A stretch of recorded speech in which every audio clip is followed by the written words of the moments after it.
Hey TV fans, Bored now back with Rachel McDonald. On this video, we return to our 50 top TV characters list. So this is going to be part 3.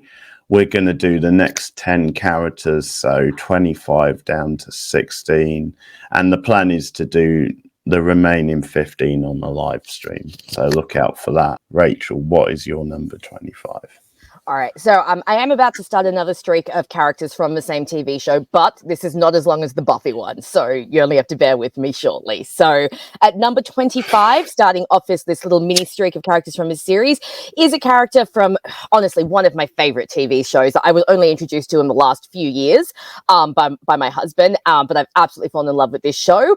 And when I say this character, please remember, people, that I am saying that she is from the original show, not from the remake that came out this year, which is probably giving you a clue for what this is. So number 25, I have Katara off the Water Tribe from Avatar: The Last Airbender, the Nickelodeon animated series, not the remake. So like I said, I was introduced to Avatar only a few years ago by my husband, and I just completely fell in love with the show. Such a great just world and characters and storyline, and it just completely overtook me.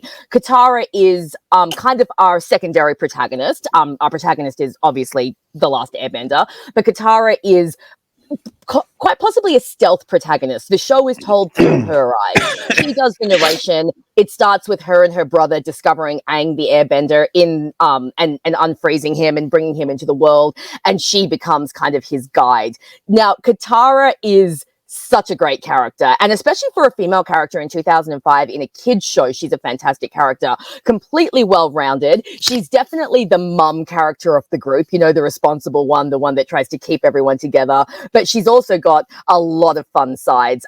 She has this insanely devotional belief in Aang as the Airbender, and it's just like a really beautiful thing to see the belief that she has in Aang and the trust that she has in him. She also has this slightly darker side, Katara. She has a lot of rage. You find out very early on in the series that her mother died to the Fire Nation, who are the bad guys, and that she carries a lot of rage over this death. And that's a big through line with Katara in the series, is her dealing with that rage and coming across other characters who might encourage that rage, but maybe not in the most healthy way. And she definitely has to work through that and work through that grief. And again, it's kind of a very deep and dark storyline to put in a kid's show, to have this young protagonist struggle with this kind of almost murderous rage for the person who killed her mother. But it just really adds to her character. She's also just really funny. She's desperate to learn waterbending. She's the only waterbender in her tribe, and she's had no one to teach her. And so a lot of the first season is her trying to figure out how to waterbend and getting jealous when Aang is better at it than she is. And there's some funny moments there. But she's really kind of the heart of the group. Now, she is voiced by... Not Whitman. That's the one. Yes. Yeah. Yes. Yeah, Mae Whitman. And she is fantastic. Like, the voice acting in Avatar is so good. And yeah, she is so good. And she really brings this life and this heart and this depth to Katara. And Katara was one of those characters that she kind of snuck up on me. When I first watched the series, I remember thinking, yeah, she's okay. She wasn't one of my favorites initially, but the more I rewatched, the more she just snuck up on me. And oh, the live action did her so dirty. It's not even funny. So if you want to experience real Katara, watch the animated series. But that is my number 25, Katara from Avatar: The Last Airbender. Okay, nice stuff. And yeah, I got nothing to add because I haven't seen it yet. I haven't watched it yet, but you will. We will be doing it at some point, yeah. And you will like it. We'll see. We'll see. So my number 25 is another sitcom character, and I would say he's my favourite character from Seinfeld, and that is George Costanza. Awesome. Played by Jason Alexander. Are you laughing at the surname? I'm laughing at the fact that I don't think a lot of people would have George as their favourite character. Okay. Yeah. Oh, interesting. Yeah, no, I can see that. Obviously, a lot of people go for Kramer or maybe exactly, or Jerry. Elaine. Yeah. Okay.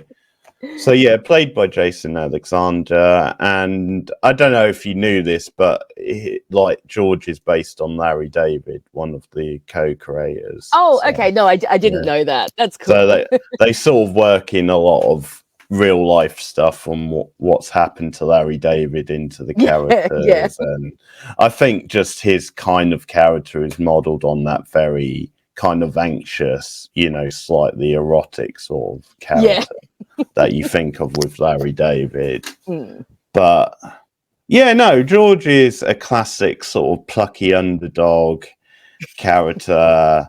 And I think one of the best things about Seinfeld as a sitcom is that it gets the dating scene and like the dating culture really spot on in many ways, and just captures the awkward nature of it and how people in their sort of 20s or 30s have to try and navigate it. And I think George is sort of the embodiment of that. What's so entertaining about the character, like his insecurities are obviously really entertaining, but like what's endearing, I think, about the character is then it's always entertaining watching him try to weasel his way out of something, like when he says the wrong thing at the wrong time, and he's the best at putting like a perplexed expression to try and like back out of it, like try and pretend that like that wasn't me, or Yeah. I didn't mean it that way.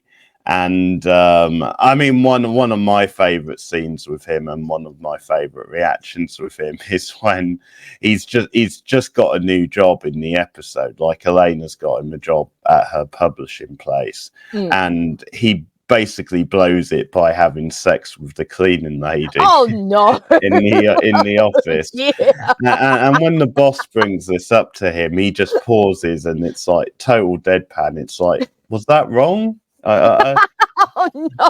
I've got to tell you, if someone had told me that when I came here, because places I've worked before, that sort of stuff goes on all the time.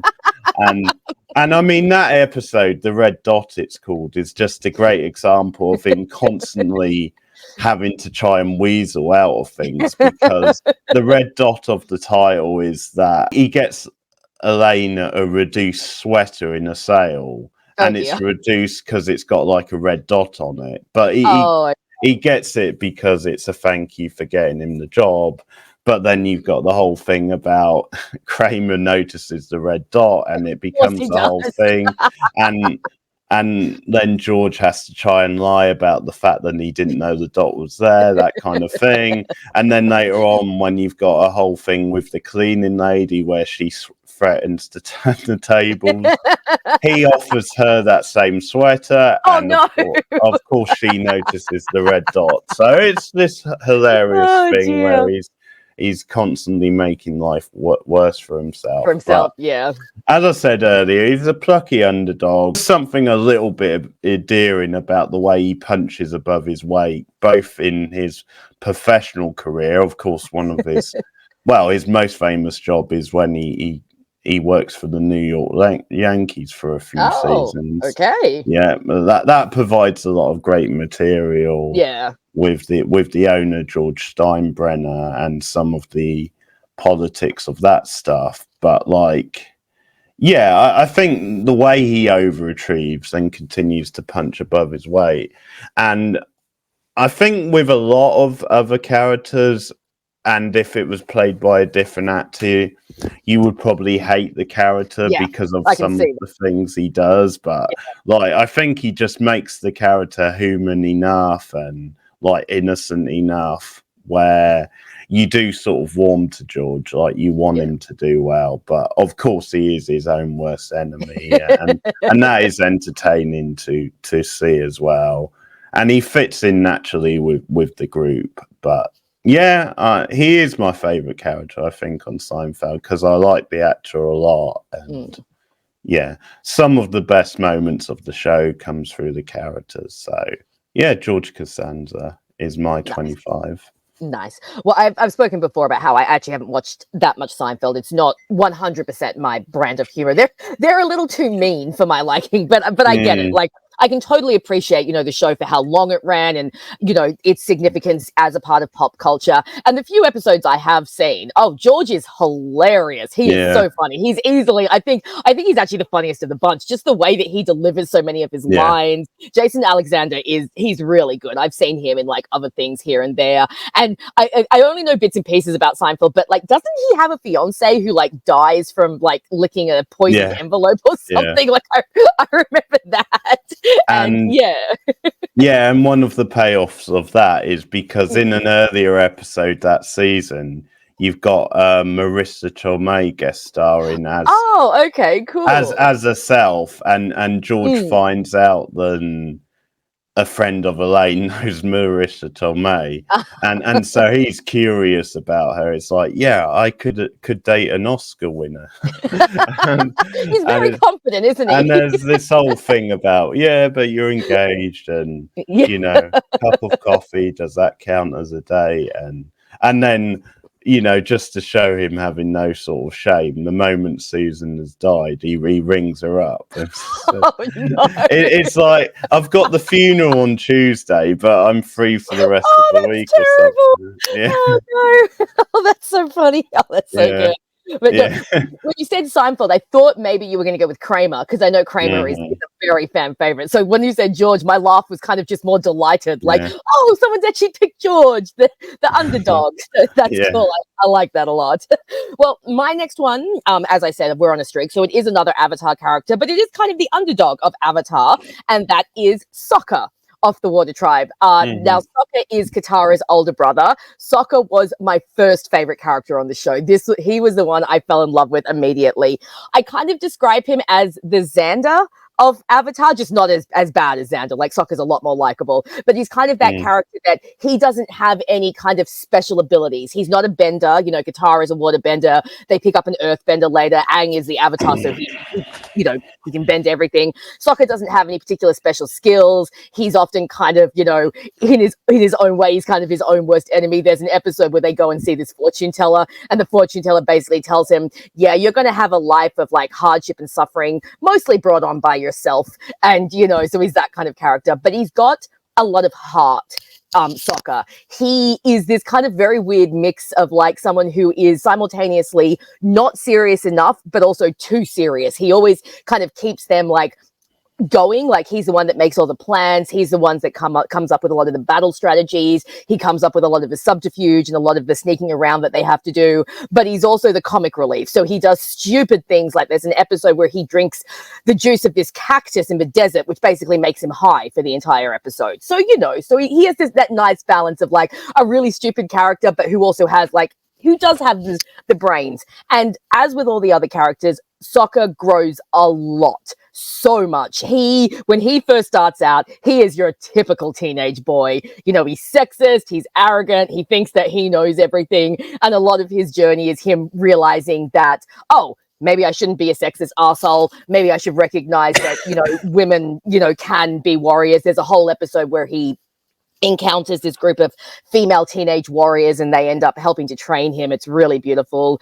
And Sokka just has a lot of, like with Katara, he's got a lot of trauma from their childhood, losing their mother. But for Sokka, the bigger thing is that his father went off to war and he wasn't old enough to go with him. So Sokka is constantly trying to prove that he can be a warrior, that he can follow in his father's footsteps. And it's just a really beautiful arc. He also gets, because he is the comic relief, he gets some of the funniest lines, and his character, the way they animate him, is a lot of fun. But there is real depth to him as well. As with all the Avatar characters, there are layers and there's a lot to unpack with Sokka, and they've got some really great episodes that focus on, his trauma and his bond with his father and how he's trying to prove himself as a warrior and prove that he can be a leader of the Water Tribe. And he comes to a really satisfying conclusion. He ends up playing his part in the final battle really effectively. And he just has a really great arc. And like I said, he was the first character I fell in love with on Avatar. I absolutely loved his sense of humor. And I really loved that he did remind me of Xander because, well, as we know, Xander is one of my favorite characters. So I always like an underdog character like you. I always love a character who's a little bit scrappy and kind of has to fight for their place at the table. And Sokka is a little bit like that. So that's my number 24, Sokka from Avatar, The Last Airbender. Number 24 gives Rachel a chance to groan for the first time in the episode. So we've gone from an underdog to an anti-hero. Oh dear. And that is my favourite bad boy, Spike himself, aka William the Bloody. Okay. I'll keep my snark to a minimum. On Buffy and Angel. So, yeah, I mean, there's probably not a lot for me to say because we've obviously talked about Buffy a lot and we've talked about Spike a lot. But he did debut at a time before Buffy really became the Buffy that we know and love, and he was a big character in, I think, turning the show around, making it the show we sort of know and love. And he was just the sort of exciting, charismatic, unpredictable vampire that the show needed, because up to that point, most of the vampires had been pretty much run of the mill, and James Masters, an unknown at the time, really. You can't see anyone else in that role. And he just nailed it from the start. He had the fascinating and like really endearing in some ways relationship with Drew. They were a great couple from the start and just visually a great, interesting pair. And he just made his mark from the very first episode, really, and had great chemistry with Sarah Michelle Gellar with Buffy, and just marked himself down as this is a serious rival to the Slayer and her friends. And yeah, it just went from there throughout the season. And then when you had the development with Angel that season and him being added to the bad side for the season, that just made the whole dynamic even more exciting. And Spike has a lot of fantastic lines of dialogue. I've recited them to death, so I don't need to hear. But yeah, he's a wonderful character at his best to watch. And he does go on quite the journey. We can always debate, did they overdo it with certain things, and later seasons maybe not so up to his strongest. But if you go up to season 4, at least they're doing interesting things with him and the whole Chip storyline. And yeah, even after that there's interesting stuff, but he does go on a really strong arc as a character, I think, and they do some really fun, exciting things with him. And just for anti-heroes, and it's definitely a taste thing with me, I do warm to anti-heroes a lot on TV shows, especially that kind of show, and I think Spike is one of the best anti-heroes ever on TV. So that's my number 24. Well, we all know how I feel about Spike, so I don't need to be negative. I will be positive by saying that I do enjoy Spike when he first turns up. Season 2 Spike, absolutely. And I agree that he definitely shook the show up, and he and Drew were definitely what the show needed. Their dynamic is fantastic. And I think I've said this recently, but I actually, on our recent rewatch, I really enjoyed season 4 Spike. Yeah. I really loved him as like the enemy within, who just hated having to be there, who was still trying to poke holes in all of their defenses, but also kind of, be on their side. Like I love in the Primeval Evil episode when he's literally helped, get them to Adam at the end. He's like, all right, good work, team. Yeah, no one getting staked. We're good. So yeah, I always love that. And of course, there are conversations to be had about later season Spike, but we'll leave it there. I knew he was going to pop up on your list sooner or later, so we got it out of the way. It's done. But that's cool. Alrighty. So at number 23, I have the last of my Avatar characters. So this is my absolute favorite character from Avatar: The Last Airbender, and that is the Last Airbender himself, Aang. So Aang is obviously the protagonist of this series. He is the last airbender. He's been stuck in an iceberg for 100 years and gets broken out by Katara and Sokka, and he then has to go on his journey to master all 4 elements and defeat the Fire Lord. And Aang is such a great character. So being an air nomad and being from the Western Air Temples, he has this he was trained by the monks, so he's very spiritual, and he's very much about preserving life and not, killing and all of that. And of course that comes into conflict with his avatar side and with the fact that he has to defeat the Fire Lord. And so there's a big journey about like him trying to reconcile what he has to do. There's also some horrible tragedy in Aang's past because he is technically the survivor of genocide. None of his people are still around. He basically comes into a world that is completely different from the one that he remembers, and he has to make all of these adjustments. His only 2 people at first are Katara and Sokka. And so obviously he does form a bit of an attachment to them. And there are a few episodes that explore, his fear of being left behind. Aang is also he's just such a good character. He's got this beautiful big heart, and he just wants to bring happiness to everyone. As much as he really does want to take on like his serious avatar duties, he also just loves bringing life to people and bringing happiness. There is an episode, this is not too spoilery by the way, but there is an episode in season 3 where they end up in the Fire Nation, and he accidentally attends a Fire Nation school, and he discovers that all of the kids there are horribly repressed and like don't know how to express themselves and aren't allowed to express individual feelings. So he decides to throw them a dance party to help them express themselves. And it's just the cutest thing ever. And that is what I really love about Aang, is that he just has this beautiful, pure heart that just infects everyone with his joy. And for a character that has been through so much tragedy and so much trauma, he makes this conscious effort every day to be positive and to be hopeful and to try and fulfill his avatar duties. And he also has a great journey in that he is only 12 years old, so he's definitely still a kid. So a lot of his journey is learning his avatar responsibilities and learning that he needs to learn discipline, and he needs to take things seriously, and he needs to remember that there is a big threat coming at the end of the series, and that he needs to be ready to face the Fire Lord when that time comes. And that's a really interesting journey to see where he is from like episode 1 all the way to the final episode, and to see the growth that he goes through. It's really, really amazing.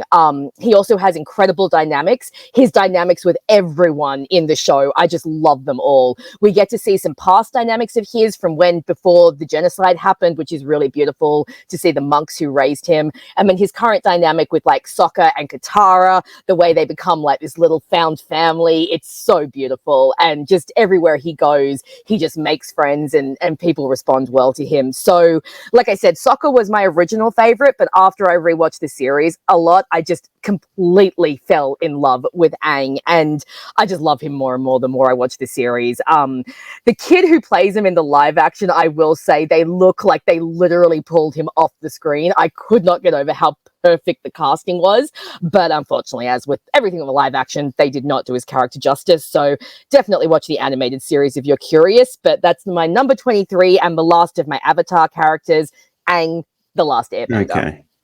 Okay, just a quick question on that, because you say the live action didn't do his character justice. Do you think it's possible they still might, bearing in mind there's another season to come? I am hoping so, but it's really interesting because Aang, in all 3 seasons of the original series, every season he has his own little arc and his own development, and they completely skipped his arc in season 1. So they're either going to have to shove it all into season 2, or they're going to have to start season 2 at a different point. But what they've done in season 1, unfortunately, I don't know if it's left enough room for them to do the development that he needs. So my hope is that they've seen the backlash and they've realized that they need to work on the characters, and maybe they'll amp it up for season 2.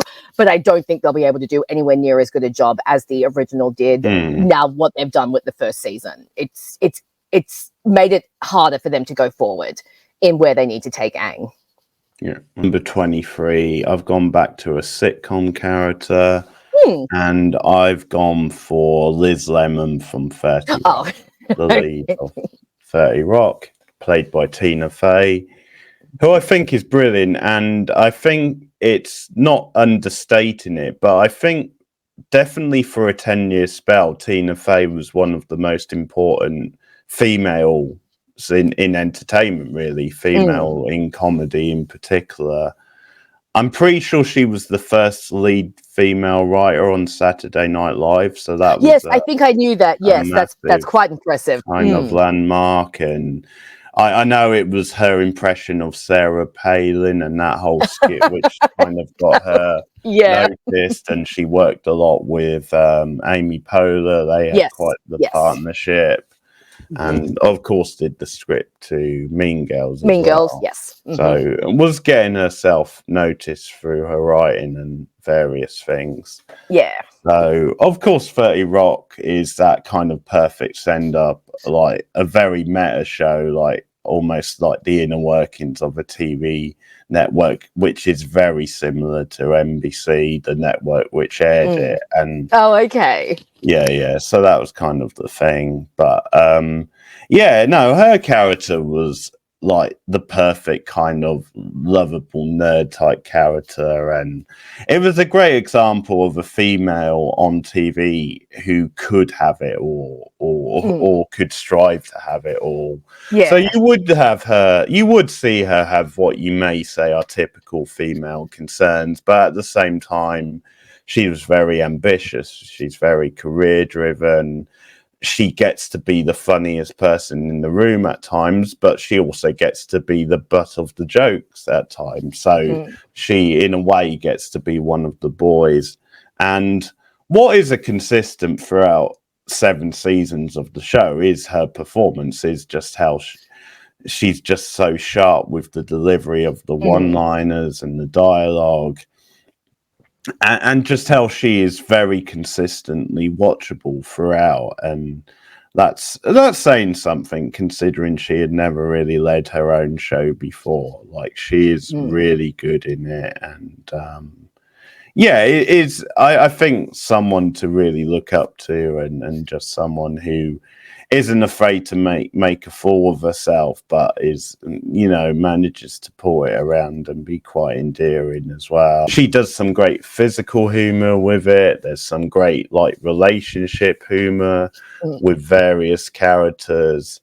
And she just pulls it all off. And I think on that sort of show, at times it's a very surreal type show, and it's a very I don't know, sketchy type show, which makes sense. And I think because of that, there's a lot of stuff to really keep her on her toes, and a lot of different stuff for her to be doing. But I absolutely idolized her. And I think it's a proof that sometimes gender really doesn't matter. But to me, it got to the point where, because the character, like, her regular drink is Pilon Grijon. So I would start ordering that for a while, because Liz Lemon, that was her favorite drink. So good. So for a while I would be drinking that, like white Pinot Grigio. That sort of shows you really. But one of my favorite sitcom characters from one of my favorite sitcoms, Liz Lemon. Nice. Well, I haven't seen 30 Rock, but I obviously know about the show. It's one of those ones that I did want to watch because I love Alec Baldwin. So I remember wanting to watch it for him. Tina Fey, I have to say, I'm not, like, I don't dislike her. I just don't think I've seen her in enough. Like, I've really only seen her in Mean Girls and maybe the occasional Saturday Night Live sketch. So, but she's obviously very shrewd, and her script for Mean Girls is very, very smart and very funny. The few bits I have seen from 30 Rock, I think it is a show that I would like. I just haven't gotten around to watching it yet. There's a meme that circles around on Tumblr all the time, where Alec, she's all like, "Oh, what a week," and he's like, "Lemon, it's Tuesday," and that just comes around all the time. So it's definitely one that's on my to watch list at some point. And I always love when a female character gets on best characters list, because there are so many great female characters over there and they always get overlooked. And so she sounds like she's a really fun one. Oh, and I've mentioned I've seen the scenes with John Hamm, which are really funny as well. That's a really funny cameo. So that's really cool. Very nice. All right, so for my 22, I have a character from a show that you do know, so you will be able to comment on this. So at number 22, we are going back to the 80s because my number 22 is the wonderful Steve Harrington from Stranger Things. Okay. So if you guys have watched our Stranger Things, you know that he's my favorite Stranger Things character. I love Steve Harrington and I will defend him to my dying day. Now, I was one of the few people who loved Steve from season 1. And I've talked about this before, but Steve was like, he popped up and I was like, oh my God, you're going to be that typical 80s douchey boyfriend who, you know, pressures Nancy and then brags about how you slept with her. You're going to be the dickbag, aren't you? And then he wasn't. At like every single turn, I kept expecting the worst from Steve, and he just kept proving me wrong. And it was such a lovely, refreshing change to have this character that I really thought was going to be the stereotypical, like, bully and stupid 80s boyfriend. And he turned out to just not be that at all. And I think in season 1 alone, he actually gets some great development. We see him get rid of his toxic friends. We see him realize what a dickbag he's been. I love that at the end, like at the climax of the story, when he comes and he sees the Demogorgon and like he goes to run, and like this is literally the first time Steve has been confronted with the supernatural, and he comes back and he's got the bat and he wails on the Demogorgon and he's so awesome. And I remember when we got to the end of season 1 and he and Nancy were still together, I was so pleasantly surprised because I was like, oh my God, I did not think that was going to happen. So yeah, I loved Steve from season 1, but of course, as we know, season 2 he just got even better. You know, I mean, first of all, I think he was a great boyfriend to Nancy. I think their issues came about because he became a trigger for her, which is absolutely completely understandable. But unfortunately, she associated him losing her virginity and their relationship with Barb's death. And unfortunately, that meant that their relationship started to fall apart. But, you know, his relationship with Dustin, like we've talked about, it's one of those things that if you had said in season 1 that Dustin and Steve were going to become like surrogate big brother and little brother, everyone would have gone, what are you smoking? But then season 2 came around and it was so good. And then even though I don't love season 3, I do think he and Dustin, their dynamic in that just gets better. Obviously, we're introduced to Robin. And then season 4, he just gets better and better. I mean, the way he is so protective of all the kids in season 4. I love him reconnecting with Nancy. I've talked about this, but I just remember in season 4 when he gets out of the car and she sees him, I remember thinking, that is not a I've just seen a friend look. That is a something is happening or something is happening. And I remember thinking, you're going to do this to me after 4 years? You're going to give me Stancy again? Really? You can't do this to me. But, you know, everything about him in season 4, from his rekindling with Nancy to the way he looks after the kids to him going all Ozzy Osbourne in the Upside Down, you know, he gets better and better. I do think that unfortunately, well, not unfortunately, I obviously want my favorite character to stick around, but I do think that he has developed some plot armor because of his popularity. I mean, all of the characters really, you know, in Stranger Things, they're a little afraid to kill off characters, but Steve, I think, you know, he could have been a casualty by this point in time if he wasn't so surrounded by plot armor. So it will be interesting to see what his role is in season 5. Now, obviously, I have no problem with Steve surviving to the end of the series, but I do also think that the Duffers are a little too scared to kill off main characters. So I'd really like to see them kill off some main characters in season 5. And if that means Steve, then so be it. Just make sure he gets a hero's death. You know, if he's going to go out, make sure he goes out in a way that is fitting for Steve Harrington. But yeah, I love him so much. And Joe Keery, I think, is so good in the role and has really like made that role his own and imbued it with like a lot of pathos and a lot of empathy and a lot of humanity, which I think just elevates the character. So that's my number 22, Steve Harrington from Stranger Things. Yeah, no, it's very good. We covered all 4 seasons, and we'll obviously be covering season 5 as well when it shows up. But next year sometime. Basically. Yeah. Number 22, I'm back to the anti-heroes again. And again, one of my favorite anti-heroes, and that is Root from Person of Interest. So played by Amy Acker, of course. And for those of you who haven't seen the show, I should set up the character in case you don't know what she is, but she plays a computer hacker who is introduced the character itself is first mentioned and seen in silhouette in like the middle of the season. And I think that's partly because they hadn't cast Amy Acker at the time. But Oh, I okay, mean, yeah.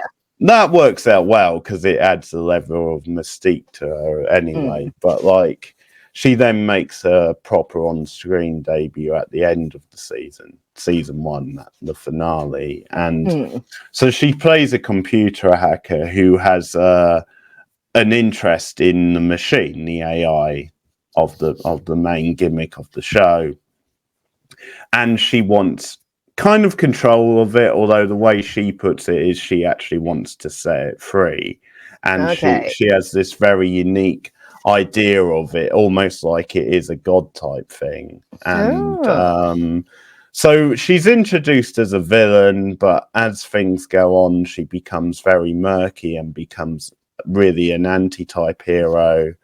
And it's a great show for Amy Acker. You know, she gets to do a lot of different things in the role.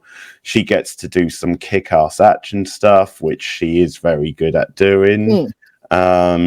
She gets to be really intimidating and unbalanced, which again she is very good at doing. And she does have character depth and emotions, which again she can do. So she gets to play like a full range, and is a really complex character. A bit like Spike, I think she was very crucial to shaking up that show and like the status quo. But I think one of the things I noticed this time, because I rewatched Person of Interest recently, and one of the things I noticed this time, which I really like, is that when you get to the end of the show and the final shake-up and how things go down, is just how important Root is to the whole thing, like from the moment she's introduced. But that, and also I think you realise how all those episodes ago when she debuts in season 1, how in her mind she was a good guy all along. Like she did, she did see herself that way. She did see her motivations as being for the good. And those are some of my best villains anyway, or like anti-heroes, if you like. There's light and dark within them, and one of the core like conflicts and disputes between her and the Harold character played by Michael Emerson is to do with, over time he has regretted maybe building the machine in the first place, or he questions, has it got out of hand, how much is too much, and how much control should it have over people's lives. And I think that's where the dispute is, whereas she almost sees it as like almost like a person that you should treat with care, and she almost sees it as this is crucial to the plan. And he's on the other hand question, do we need to dial this down? You know, how much is too much? And I think that's what makes their relationship so fascinating. And they have a wonderful like dynamic between the two of them. So that, I mean, obviously when she first comes into it, she's on the opposite side really, so she's opposing them. So in that episode at the end of season 1, she like kidnaps him because she wants but you really see in that episode how sly and cunning her plans are, because she basically sets herself up as like the victim in the episode, that like she's the number for the episode, and she does it as a way to draw them out basically. So there's things like that which really shows layers to her like plans. But as I said, I think I really like that about the character than her vision and her ideas. And the show like presented her as a villain, like her actions back in that opening season and the early seasons did come from a place of, I believe this is the right thing to do. It's just she went about it the wrong way at times, and also you know, you can say is this the right thing to do? Is this the wrong thing to do? So I really love that when you see how the show develops and how it all plays out by the end of it. She, of course, also has the brilliant relationship with Shaw. They have wonderful chemistry, and they make a lot of sense as like a pairing because they have similarities, but they also have like opposing character traits as well. And yeah, the only regret with their stuff is that because the Shaw actress got pregnant at one point and had to be written out of the show for a little while, is like around the time you would have got peak Root and Shaw, is you didn't get as much as maybe you could have done, but the stuff we do get is definitely very good, and they make the most of it, and it's definitely a really great ship. And once again, Amy Acker brings out the best of a lot of different people, and yeah, just shakes the show up really nicely, and has a lot of good scenes with all the characters, really. So yeah, Root, great anti-hero, and that is my number 22. Nice. Well, I haven't seen Person of Interest yet, but it is definitely one that I do want to see. It was interesting finding out about Root, because the only thing I really knew about her is I knew about the Root and Shaw ship, because it was very, very popular all over Tumblr, everywhere. People loved that ship. So yeah, I knew a little bit about that, and I knew that she was supposed to be not 100% like the good guy. And she definitely looks very interesting. And like you said, Amy Acker, always good. So it's definitely one that I'll have to check out at some point, and especially pay attention to that character. I'm just thinking when you said that she kidnaps Michael Emerson's character, I'm like, Ben Linus kidnapped by Winifred Burkle. That's interesting. So yeah, it's definitely one that we'll watch that one together at some point. Me doing a first time watch and you doing a rewatch, because I mean I love Michael Emerson as well, and from what I've seen, it does look like a really, really fun show. So we'll definitely have to check that out. Yeah, no, it's fun. Yeah, very nice. All right, so my number 22 is a character from a newer show that only just came out in the last few years, but a show that I absolutely fell in love with, and completely just fell in love with this character in particular because she's so great. So at number 21, I have Catherine, the Empress of Russia from The Great, played by Elle Fanning. Good stuff. So I absolutely fell in love with The Great. It is, for those who are not in the know, it is a kind of a fictionalized telling of Catherine, Empress of Russia. So it keeps the very bare bones of like the real historical Catherine. She came from Austria to marry Peter, and basically ended up usurping him after he was assassinated. But obviously the show takes huge liberties with its source material. So it is basically fictionalized history, if that is such a thing. So yeah, you've got the basic outline. So Catherine arrives in Russia, very wide-eyed, very idealistic. Oh, you'll get this reference now. She actually reminds me a little bit of Laura from Carmilla, that kind of idealistic, wide-eyed, I'm going to come in and kind of save everyone and fix everything and make everything fantastic. And she meets her husband, who was quite possibly the worst person in the entire world, played by the wonderful Nicholas Hoult. And they instantly start clashing. So, of course, right from the first episode, she's like planning to take him down and to take over Russia and to turn Russia into a better, more idealistic place, and, bring freedom to all the serfs and bring education to all the women and make sure everyone is equal. And obviously the series is about her battle to usurp Peter's throne, to take control of the country, to make people think the way that she does. And of course, the biggest battle in this is that she ends up falling in love with her horrendous, disgusting, idiotic husband as he starts to grow a bit. So season 1 is basically all about her planning the coup, and she grows so much in that season because, like I said, she enters the series very wide-eyed, very idealistic, very much full of romantic notions about what her life in Russia is going to be like, and these are very quickly shattered, so she has to learn to adjust. And so season 1 is watching her become better, watching her learn how to lead people, watching her learn how to ingratiate herself with the court. And she does end up eventually overthrowing Peter. And so season 2 is all about her struggling with her reign while Peter's still around. And there's some great ups and downs, you know, with her trying to implement. There's a great episode where she tries to free all the serfs and it just completely backfires and she almost starts a civil war and she kind of has to back down from that.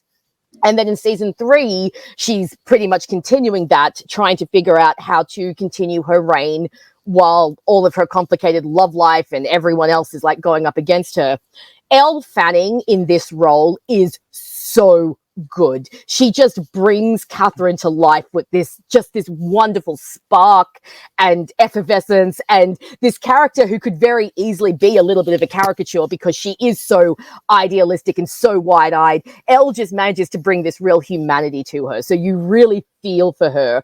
She's also got some great comic timing. Like Catherine has some really funny scenes, a lot of kind of absurdist humor in The Great, you know, really over the top, a little bit not PC, you know, it's really, really fun. But what I really like is watching her grow in strength as a character and watching her grow in strength as a leader, because she really struggles. What I really like about The Great is that they don't just say, okay, Catherine has the crown, everything falls into place. No. She struggles. Her, you know, her own court can't stand her. Her people turn against her. She has to deal with uprisings and conflicts and battles. Her general to her army is this old drunkard who's always hitting on her, so she has to contend with that, you know, so she's got a lot going on.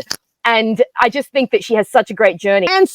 They cancelled this show after season 3, and it's so annoying because where they left the show in season 3, it was literally a turning point for Catherine. And going forward, if we'd had season 4, she would have become such a stronger character.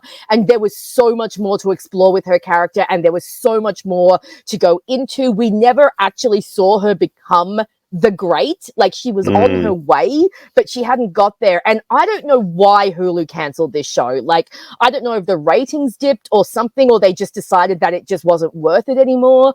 There was a particular character that they did get rid of in season 3, and I don't know if maybe they thought that the show couldn't go on without this character, but it really frustrated me because Catherine had such a journey to go on, and I feel that the show just cut her journey short. And it's such a pity that we'll now never get to see where her character could have gone and where she could have ended up in the grand scheme of things. And season 3 really started to lay the groundwork for a lot of new things, and for her to be a harder character going forward and to be like a tougher ruler.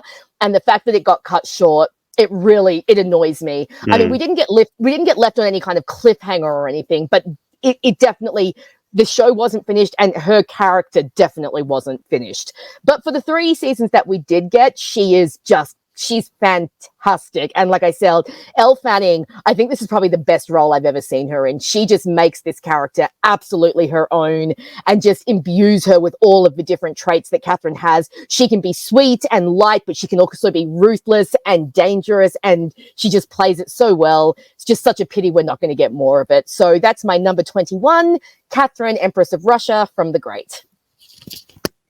Yeah, and I think that's a show we'll definitely do. Yeah. At some point as well, yeah, because I want to check that one out, and definitely agree with you about Elle Fanning. She really impressed me in The Girl from Plainville. Oh, actually. yes. And that was a very harrowing role and difficult role for her to play, but she was, brilliant in it. So, yeah. No, she's very good.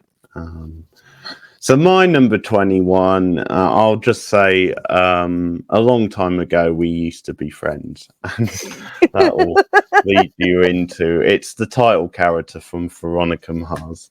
Nice. Yeah. I wasn't saying that to Rachel, just to be clear.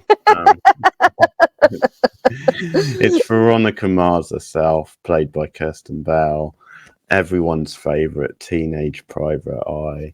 And yeah, we've talked about the show quite a bit, but Kirsten Bell was such perfect casting. And you talk about like actors who are just tailor made for a role, and you can't really see anyone else playing them. I think she definitely fits into that with Veronica Mars. And considering she was virtually unknown at that time when she was cast, and considering what a dark role it is at times, particularly in that first season, she has a lot of like hard things to do and play. Yeah, she carries herself off very well and is so convincing in it. And definitely, we've talked about this before, but she treads the fine line between comedy and drama really nicely. Yes. It's no surprise she has gone on to star in a lot of like comedy films because she does have great comic timing. Yeah, she does. There's a lot of personality and charisma about her, but she also knows how to do the dramatic stuff as well really nicely. And it's such a fascinating character from the start, a very nihilistic character. And when you see what she's been through, it makes sense that she is that way. Got some great like cheeky one-liners. And you've got obviously the great father-daughter relationship with her and Keith Mars, one of the best on TV, I think, when it comes to that stuff. And the character definitely goes on a great journey throughout the seasons and the movie as well. And yeah, Belle does a great job of playing her and always makes her interesting to watch, even in a scene where maybe you're not the most sympathetic with her. And definitely with it being a coming of age show, you get to see the character's flaws, and you definitely get a decent arc for her and development because you've got like 4 seasons and a movie. But yeah, no, Christian Bale really nails it, and even as the seasons go on, and maybe there are ups and downs in quality, like she is a constant throughout. She always does a great job and is always very watchable and has some great like character moments and great interactions. And it says something like we've said this before, but then you do get invested in the relationship with her and Logan because like that seemed like a relationship which no one would get invested in at first, but they really do a great job of making that work. And those two actors have really good chemistry as well. But as I said, she's very consistent throughout, no matter what you think about some of the later seasons of the show. So that is Veronica Mars herself. Nice. No, that's a great pick. Veronica Mars is she's a great character. Like you said, Kristen Bell is so good. I couldn't imagine anyone else doing that role. She just brings such humanity to Veronica, but also such wit, and and such snark. And I do love that she's an anti-hero. Teenage characters, in particular female teenage characters, don't often get to be that sort of like messy, kind of self-centered character. Veronica can be very messy sometimes, which is such a great character trait, like you're not always on her side. Sometimes you're just like, girl, you got to pull back. You got to take a step back. But, she's so determined and she's so smart. We almost didn't have her, though, because did you know that Kristen Bell was almost cast as Chloe in Smallville? No. I might have heard that, because someone mentioned how and look quite a lot in that like that actress. But I'm glad that she got Veronica Mars. So yes, we've talked about this before, but definitely a show that we'll definitely do at some point in time, and there'll be some great discussions to be had about her character and everything. Now, that's a great choice. Well, my number 20 is also a blonde crime fighter, only she is a bit older and actually belongs to a proper team of crime fighters. So at number 20, I have the wonderful special agent Jennifer Giroux from Criminal Minds, aka JJ. So I love Criminal Minds mostly for the characters. Procedural cop shows, I think, because they are so similar, it really comes down to, do you like the team? And with Criminal Minds, I became very attached to the team and to the characters, and JJ is one of my favorites. So I like AJ Cook. I've always liked AJ Cook. I first saw her in The Virgin Suicides, then I saw her in Final Destination, and then there were a couple of other, then I saw her in True Calling. So I saw her in quite a few things. So I was already kind of prepped to like JJ when I started the series. But then I just ended up finding myself really liking her character. So I like at the beginning that she's not actually, one of the profilers, she is their liaison, and she actually does a really great job with that. Like, I love seeing her work the press and work her contacts and figure out what information to leak and what information to stay. I love that she's got that kind of close relationship with Hotch, and they kind of run the team almost together. I love her relationship with Will that comes up later. When she meets him in New Orleans, and she ends up, building that relationship. And I think that JJ grows a lot over the season. Like, when we first meet her, she, I think, is in like her late 20s, early 30s. She's a little bit green. She's obviously good at her job, but she doesn't become the profiler that we see her become later on. I really, truly hate that they forced AJ Cook out of the series in, I think it was season 6. They forced her to leave, and that was just a huge mistake, because you really missed the presence of JJ when she was gone. And I think they realized their mistake, because they brought her back, I think, literally at the end of the same season that they got rid of her in. So they knew that they had made a big mistake. And when they bring her back, she kind of levels up. So she becomes a profiler, and she becomes a bit more badass. And then she has the whole storyline, which I have to admit, I didn't love, where you find out that she was in the Middle East at some point, but it does give her some really good development. We get to see some new dynamics. We get to see her becomes kind of a tougher character, because she's actually gone through some like really intense stuff.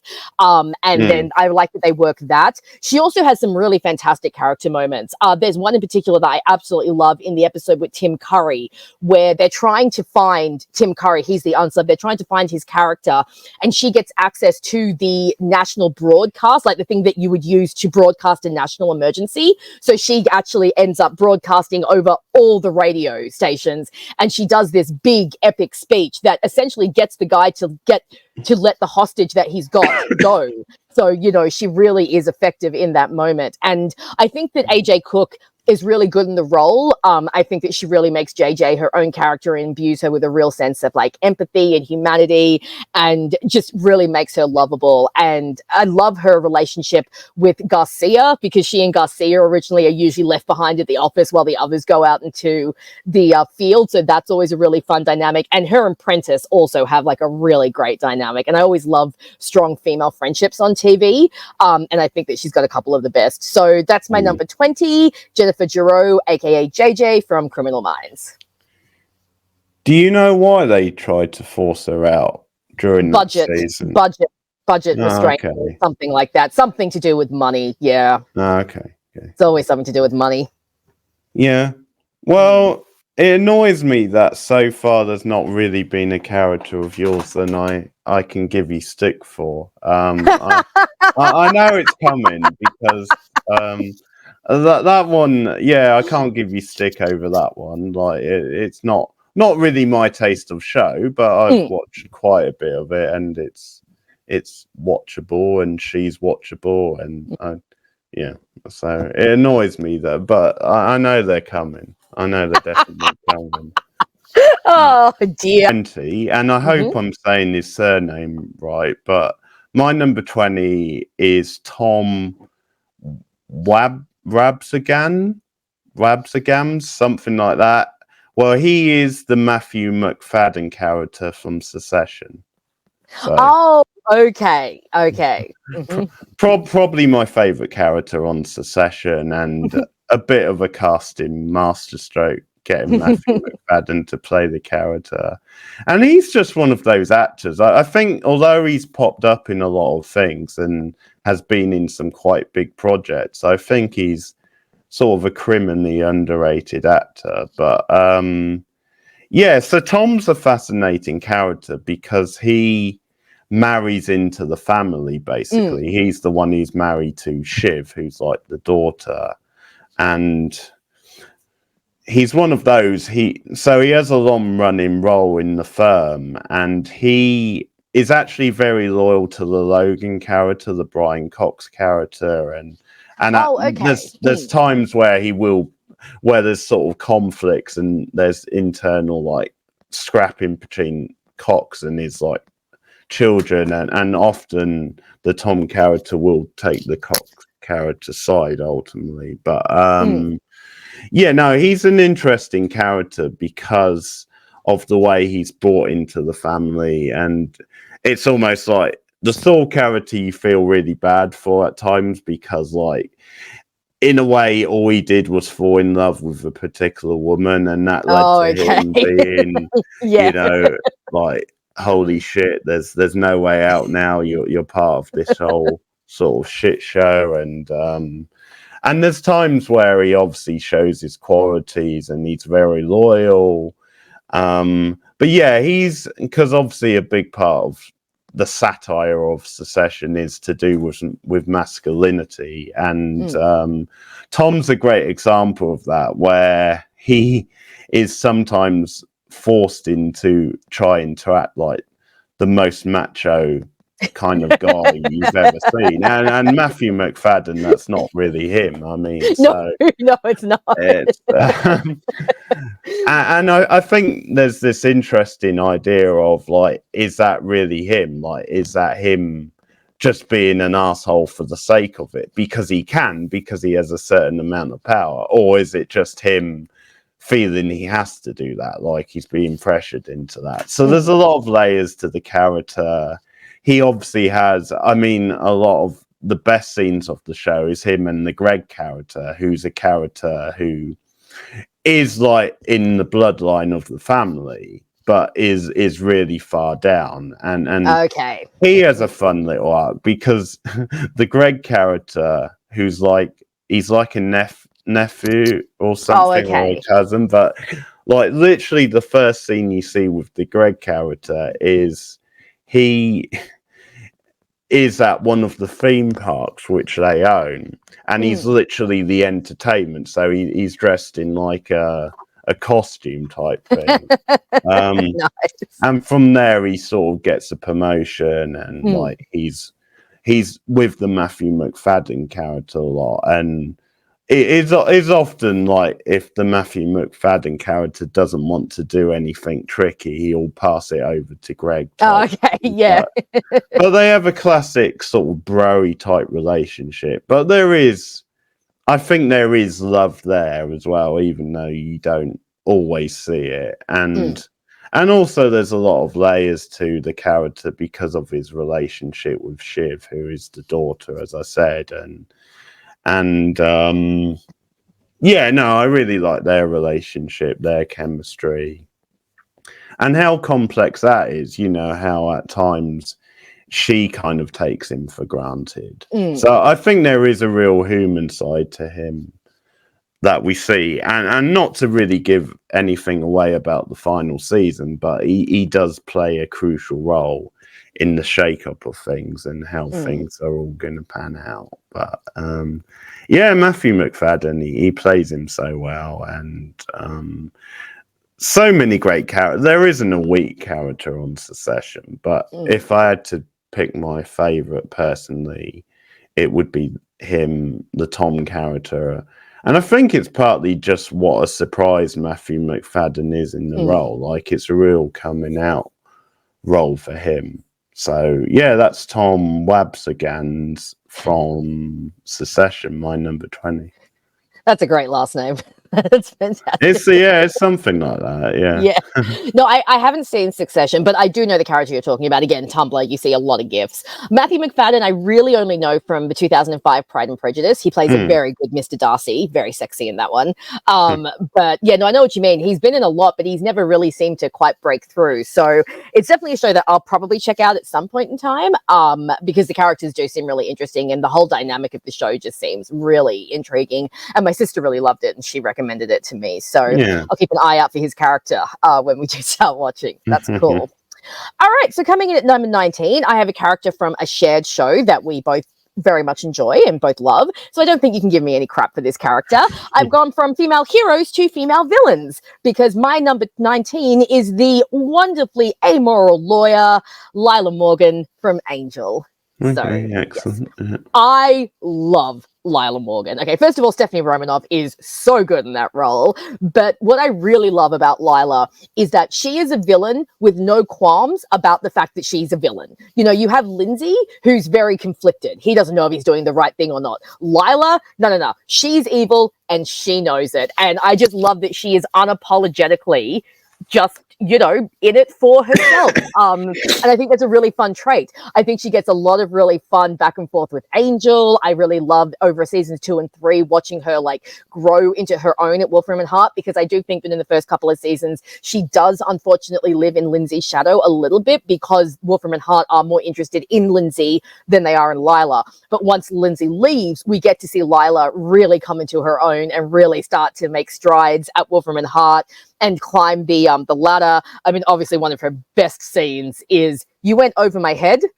Just under it, actually. I mean, that's just a great moment. And of course, in season 4, we have her relationship with Wes, which is a fantastic dynamic and so interesting, tainted a little bit by the Wes-Fred drama that's going on. But I think her and Wes, if they had done it a little bit, just a little bit differently, let's take Fred out of the equation, that would have been like, it's one of the most fascinating relationships on Angel for what it does for both characters, you know, because it does show a slightly more human side to Lila. Despite the fact that she's still evil, she does have a little bit more of a human side. And of course, we see Wesley struggle with, should I be with someone who's evil?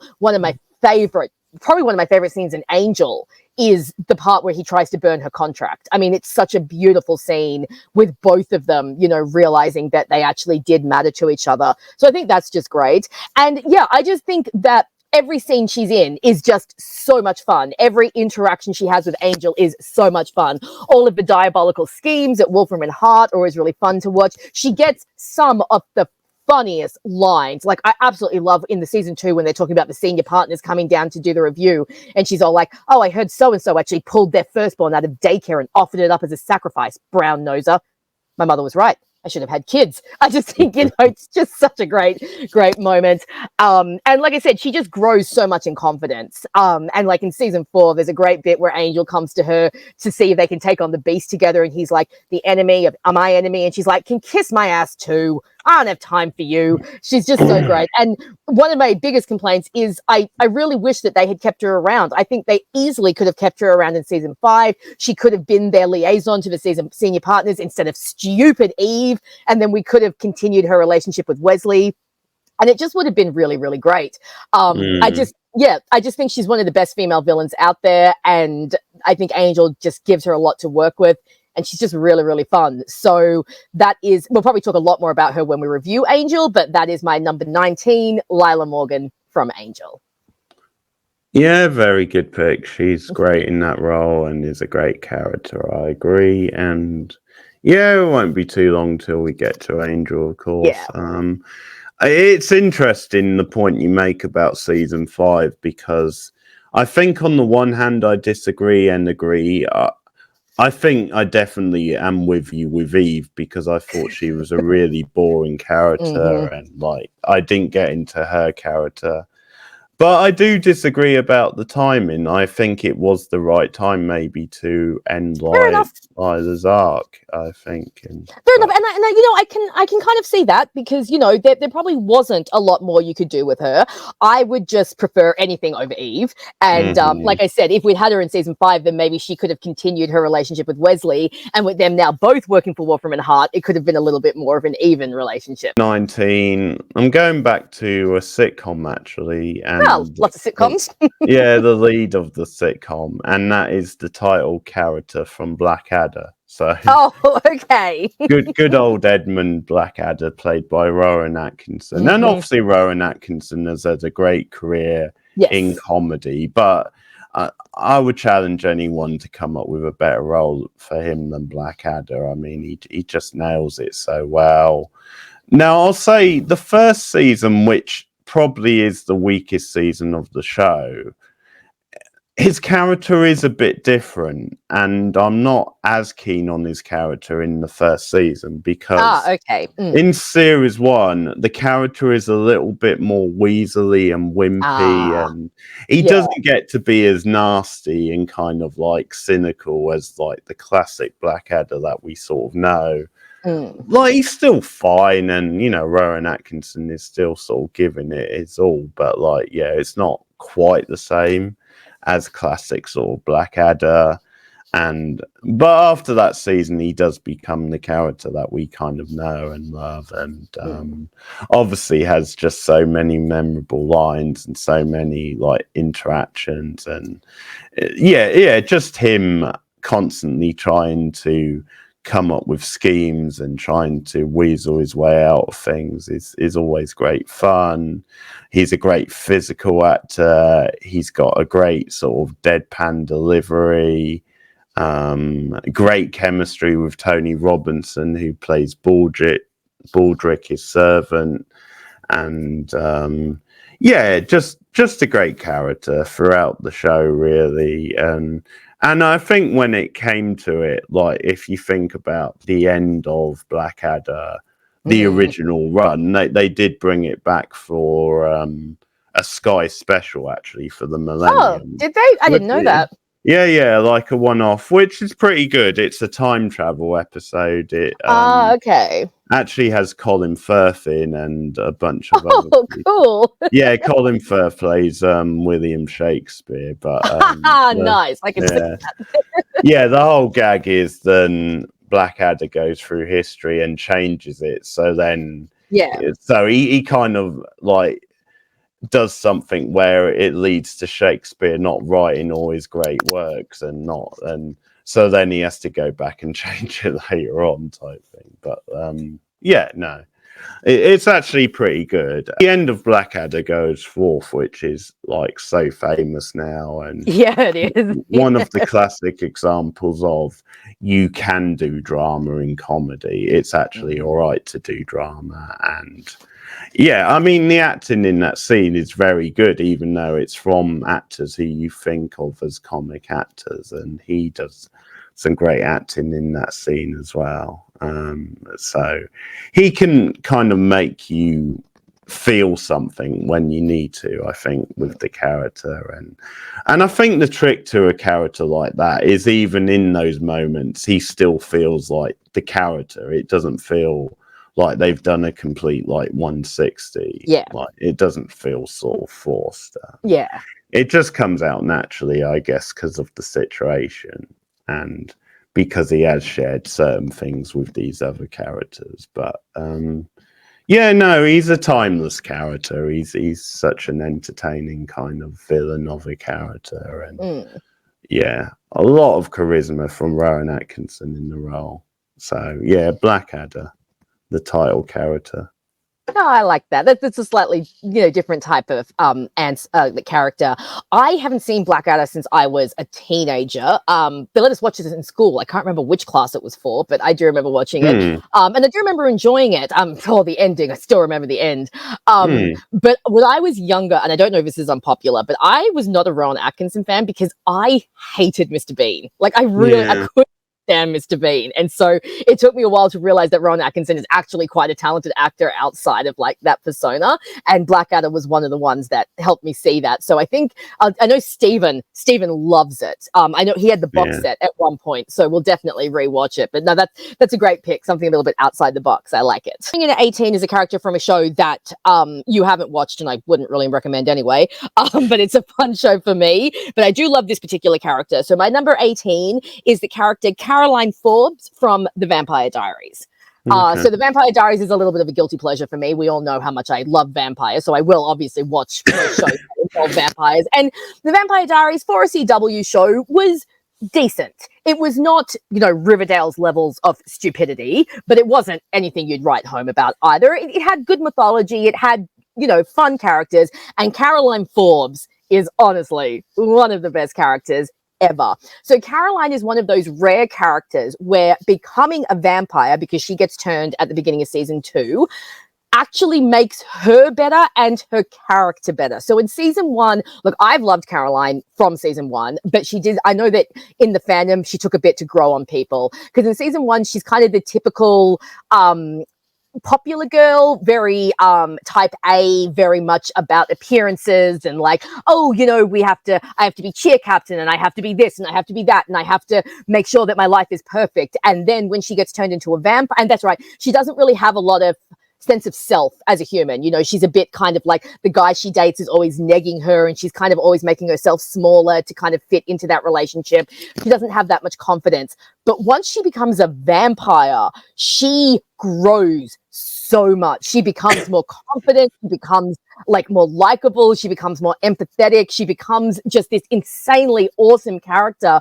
And what's really interesting in the Vampire Diaries is that the other characters note this. Like, there are a lot of people that comment on the fact that Caroline, before she was a vampire, was just not that great of a person. And after she became a vampire, she just grew so much. Now, when it comes to vampire stories, look, I love my broody vampires who can't deal with their vampire, nature. I love characters like Angel and stuff like that. But I also love a character who thrives under vampirism, because it's kind of an interesting spin, because vampirism is so often seen as like, the dark curse and you're doomed for life and, you're cursed to walk in the darkness and be this creature. But in the Vampire Diaries, the way that vampires work, you can basically function as a normal human being if you don't give in to the darker impulses. And because Caroline has such a strong sense of like control, she's able to control her vampire impulses a lot more than other characters are. And so it's really great to see her flourish.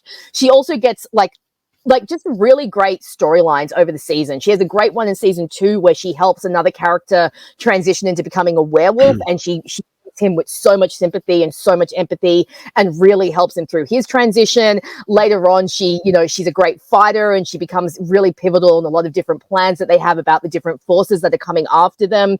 Her relationship with Klaus, who is a character I mentioned earlier, who's one of my favorite characters as well, is one of my favorite dynamics in the entire Vampire Diaries verse, which is really interesting because they're never actually a couple. They're always just kind of flirting and like dancing around each other, but they never actually get together. But they kind of recognize of being a vampire in each other, and they recognize that they both draw strength from being vampires, and that unlike others who struggle with being a vampire, they don't. And yeah, Caroline, she just has a great run on the show. Now, unfortunately, what they do tend to do with Caroline is give her really shitty love interests who do not deserve her in any way, shape, or form, because she is a queen, and all of the dudes that she keeps choosing just keep choosing other things over her. So she definitely deserves better in that instance, but everywhere else, she is just fantastic. And she is one of the reasons that I fell in love, like that I ended up liking the show and ended up being able to engage in the show despite the fact that it is a CW teen drama. And she also appears on the originals, which is always fantastic when she pops up on the originals and I get to see her and Klaus interact. So that is my number 18, the wonderful vampire Caroline Forbes from the Vampire Diaries. Okay, well, if I'd seen it, maybe it's a pick I would be giving you shit about, but I don't think so. Not Caroline. Caroline is okay. Maybe. So my number 18 is a character from Star Trek and a character from possibly the best Trek show ever. Like, it's definitely arguable, but it's a character from Deep Space Nine, and the character I've gone with is Kira Nerys, who is played by Nana Visitor, and so the character, to set it up, is that she's a member of the Bajoran race, and at the start of the series, it's just come out of like the war between Bajoran and another culture, and she was a big part of that, being from Bajor, but also she was a part of the resistance, so she was very much in the thick of it, and has a lot of war scars as a result, and has a lot of hostility towards that race. But now she's offered a role on Deep Space Nine, and she's offered the role as number 2 to the captain, but she's also offered the role as like an ambassador, as like a go-between the Bajor and the Kardashians, I think, the other race. Really?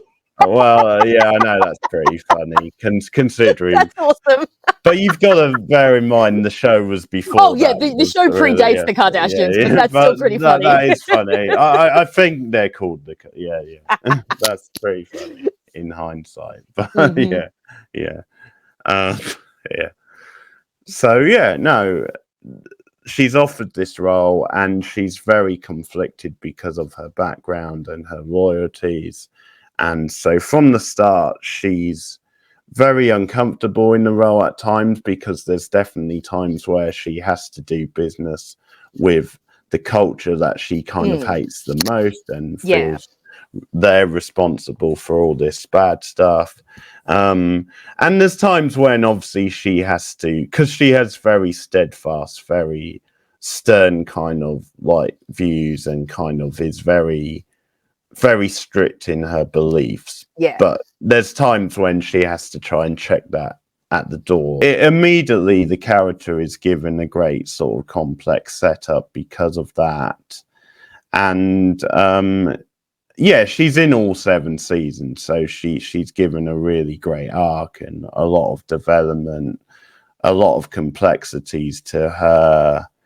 So I think at times she gets to play a very stern, a very tough, like sort of principled character, quite a dark character at times, quite a powerful character with a lot of rage and emotion. But she also, you see her lighter sides when she relaxes a bit more, and her being part of like the team and the crew, and where she gets to actually have a sense of humor and some fun. Also, there's some episodes where there's like a mirror universe, so there's a different version of her, and the version of her in that is more like a sexy, like dominatrix, basically. But she's a villain, so you get to see a complete, and you can see the actress having a lot of fun playing that side to her.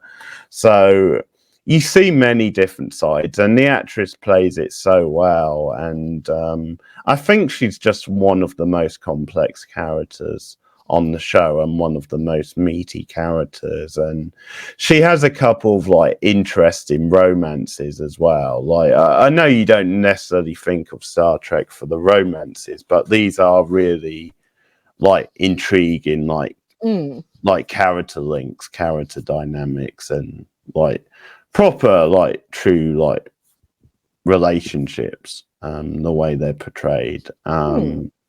So yeah, I think she's great. I think the actress is great. This is the only thing I've seen her in, but I think she's really great and nails it. And yeah, Deep Space Nine, I think, maybe the best Trek show, like from the ones I've seen anyway. And is that controversial to say?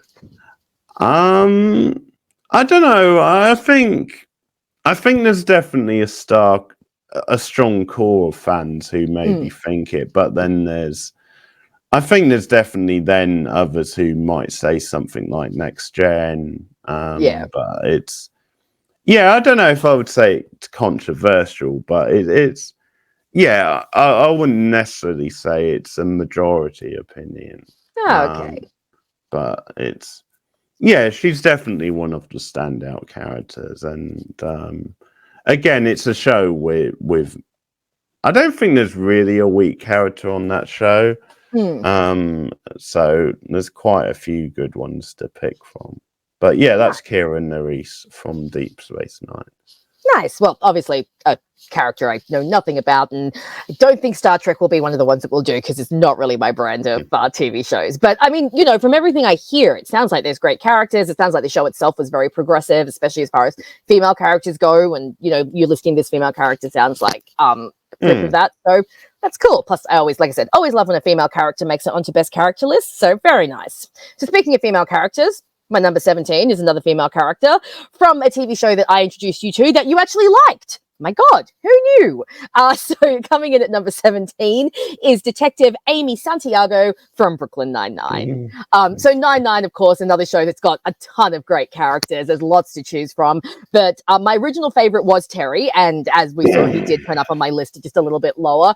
But with it, as is my way, a female character took over, and that was Amy Santiago. I love this chick. Okay, first of all, she's a complete type A control freak, which unfortunately I do relate to just a little bit. So yeah, totally get that.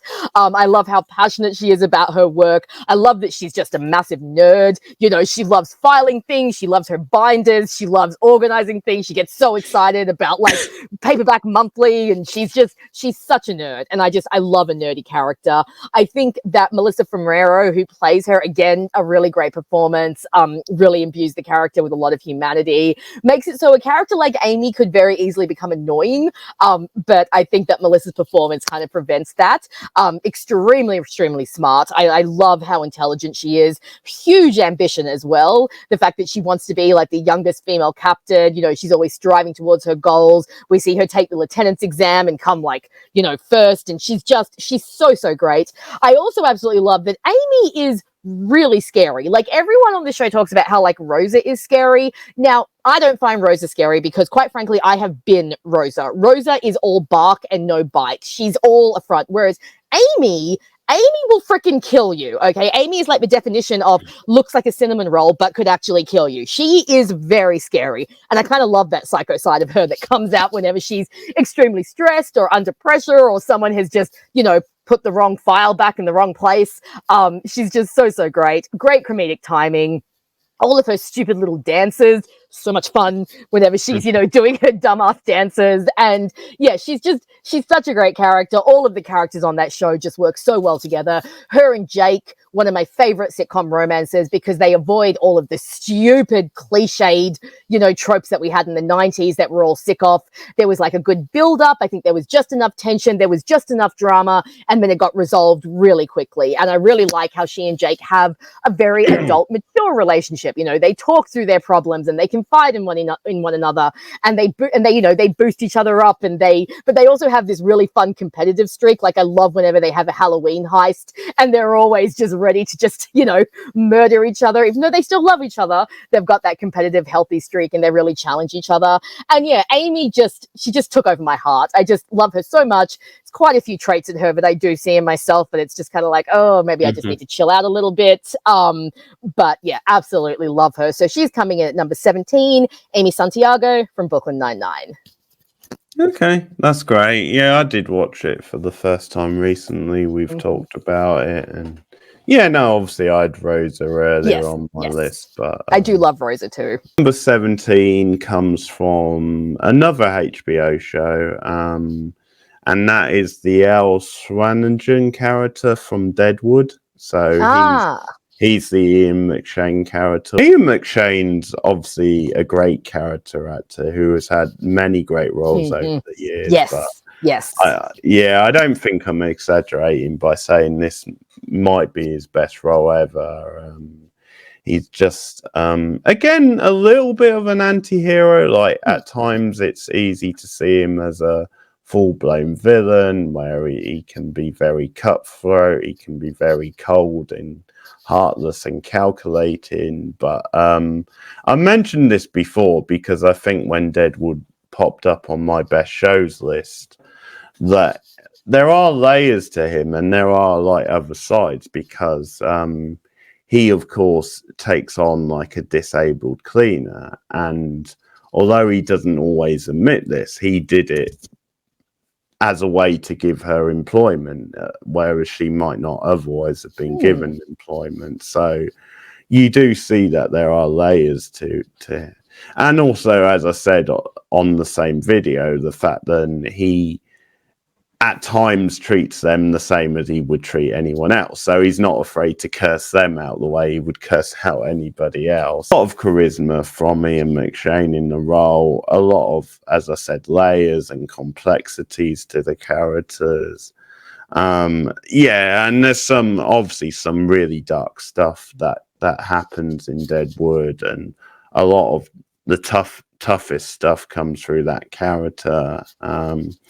So he's a real sort of unflinching character, and the sort of character where there's definitely times where you just want to turn away and sort of cringe. But like, yeah, he's so compelling in the role, and the character is so well written that it sort of compels you really to keep watching. And he sort of has great chemistry with a lot of different people, and some like a bit like Tony Soprano in many ways, although he is kind of what you would say is in many ways typical sort of masculine type character. Like, he definitely has this softer side, or he definitely has these complexities, and definitely has appealing sort of aspects that sort of make the character a little bit more interesting to watch, or a little bit more likable. And yeah, there's something about the character, how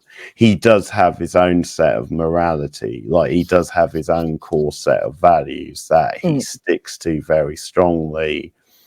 And I think that's one of the big things about Deadwood as a show, is it almost is looking at how it's almost set in this lawless sort of town in many ways, and how in some ways having a system, having a structure in that sort of a town is maybe more important than anywhere else. And you've got to have like a certain code, and at times, although it's a very seedy town and like a lot of like crooked stuff going on, which he is involved with, like there's also a certain understanding amongst people in the town that things have to work like this. And there's times where the law, because you see the two opposite ends of it, obviously the law represented through the Timothy Offerate character, and obviously the other side of it. And I mean, in many ways, there's people who are probably more seedy than the Al Swallogen character in the show. But yeah, no, he's obviously the bedrock of the show, and making it all click, and a lot of the great drama and a lot of the great moments with other characters runs through him. So it's an unforgettable character, really. In quite a unique show. So that's Al Swallogen, the Ian McShane character from Deadwood. Nice. Well, we've discussed watching Deadwood at some point. I haven't seen it yet, but I was going to ask if it was a Timothy Oliphant one, but you just confirmed it. So it only ran for, how many seasons did it run for? Yeah, 3 in the end, and then they did a movie to wrap it up. Okay. Yeah, but cool. It's a little like The Grey, I think, because of the premise. I think because obviously it's based on a lot of real history. I think they definitely could have done at least one more season with it. But it's, I mean, as it is, it's pretty much a perfect show. And, you know, 3 seasons is 3 seasons. But it would have been nice to have got maybe at just least get that one final more season. Yeah, fair enough. Well, that's cool. Ian McShane, like you said, always good. Such a great character actor. Really, really fun. So yeah, we'll definitely have to check that one out at some point together. Yeah, sure. Alrighty, so last character for the night, number 16. So my number 16 is, I guess you could call her an anti-hero. Yeah, I think she treads the line. And she is from a Whedonverse show. And so my number 16 is the wonderful Adele DeWitt from Dollhouse, played by Olivia Williams, and kind of what I see as Lila Morgan light. So Adele was, pretty much my favorite character from the get-go. I loved, with Adele, what I find really interesting, because Dollhouse is such a grey show, you know, all of the characters are a little bit shifty. It's always a little bit like, what's going on? Who's playing what side? But Adele, to me, I found a very interesting character, because in the beginning, she seems to either be in deep denial or have some sort of genuine belief that the Dollhouse actually does help people. She doesn't seem like some sort of evil CEO who's like dealing in human trafficking and knows that it's going to be the end of the world. She actually seems to care about her house. That being said, the girl's got a lot of control issues, which obviously become her downfall in season 2. And she's obviously a very morally ambiguous character. We see her do a lot of dodgy things, even in season 1. I love the dynamic between her and Dominic, you know, with them trying to keep the house in control and the way that they have their disagreements. Her relationship with Topher, especially in season 2, is so good, and I just puts a lot of humanity into the character, because Adele, of course, originally is not our villain, but she's kind of our antagonist. You know, she's there for Echo and Paul to kind of beat against, and be that kind of character where you're like, which way is she going to go? Is she going to become good? Is she going to become bad? And I really like that about Adele, especially in season 2, how she kind of walks a fine line between villain and hero before falling back into hero territory.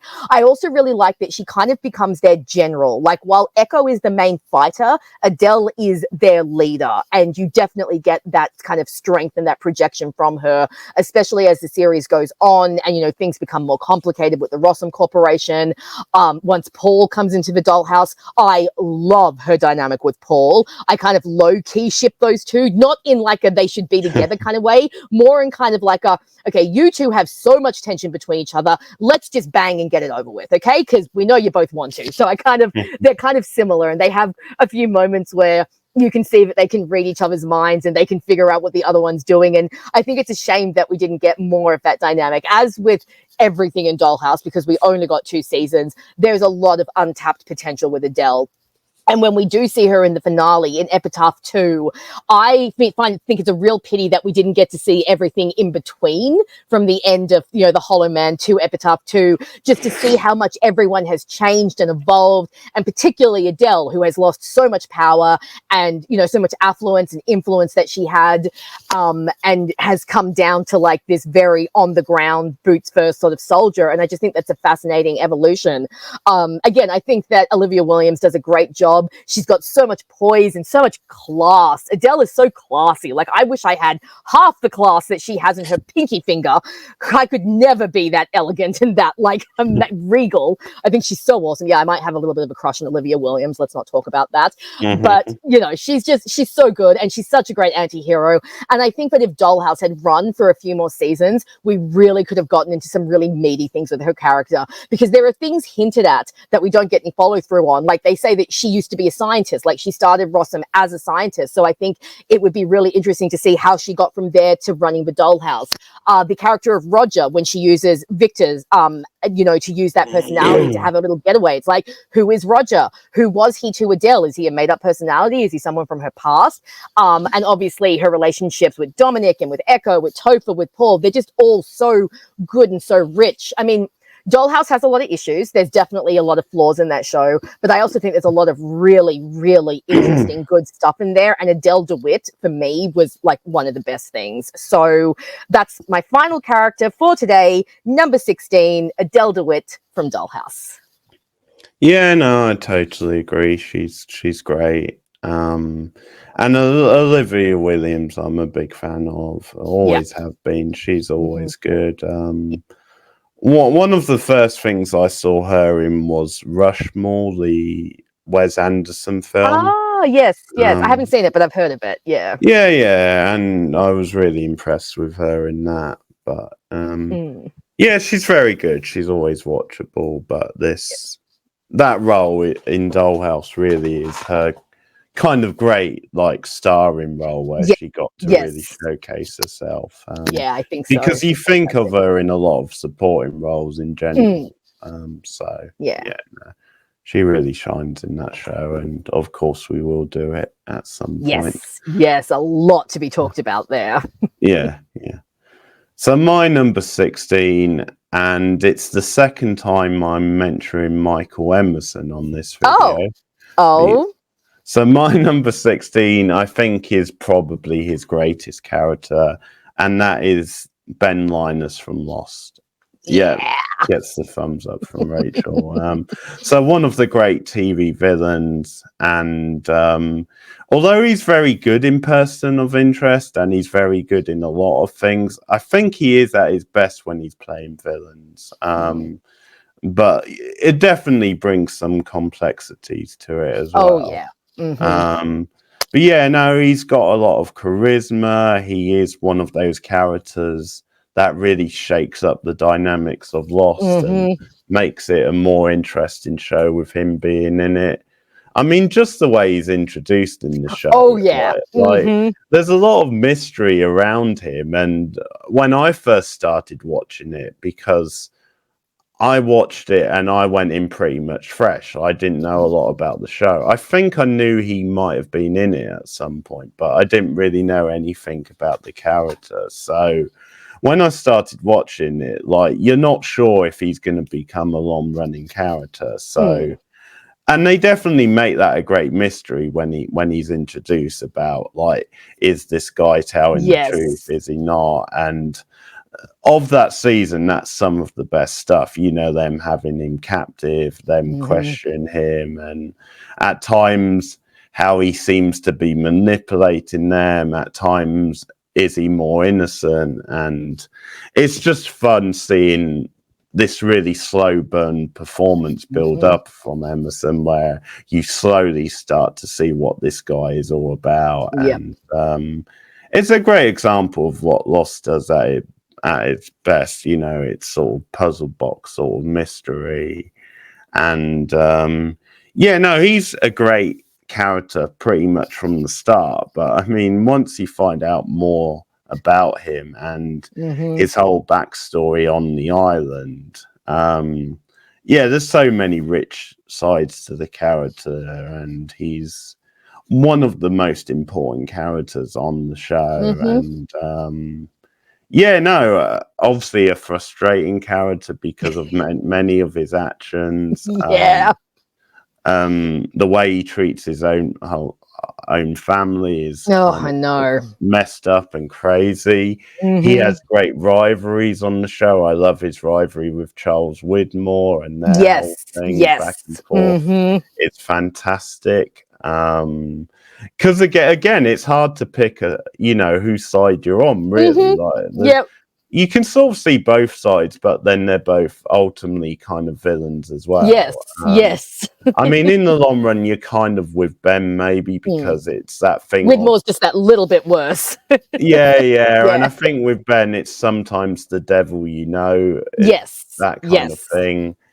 So, yeah, but he plays the character so well. And of course, the character he's most associated with is John Locke. And those actors have great chemistry and share a really rich dynamic and relationship, and a complex relationship. And they have some of the biggest scenes of the whole show together, which is so important to what Lost is as a show. But yeah, no, Michael Emerson is such a great actor, such a skilled actor, and gets to do so many fun and different things with the part, and has a really satisfying role and arc over the course of the show. So, I mean, really, Michael Emerson is never bad, but I think it's definitely, if I had to pick his best role, I think I would definitely say Ben Linus on Lost. He's a